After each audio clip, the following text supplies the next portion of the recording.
Hi everyone! All of us, God want us to become more powerful.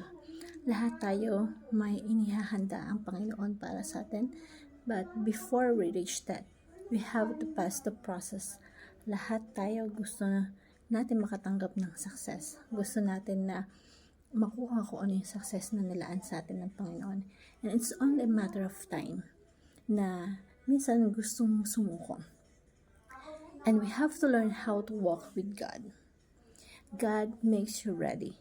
Whenever you want to walk with God, people not wanted to walk with you. Hindi dahil ayaw ka nila makasama, kundi dahil hindi nila kayang pagdaanan ko ano yung pinagdadaanan mo. May mga experience na kaparehas tayo, pero iba't iba ang result. Not exactly the same thing. Iba-iba yung race na tinatahak natin. Bakit minsan kailangan natin pagdaanan yung mga process na to? Kasi ito yung magbibuild sa atin. Just like a diamond, before it becomes a worthy diamond, dumaan to sa maraming cuts, dumaan to sa maraming init, before it becomes the precious diamond. Ang daming pinagdaanan nito. So, same thing din sa tao.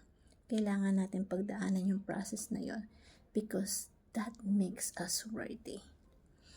It will define us well na pag nalagpasan natin, we become more powerful that God wanted us to become.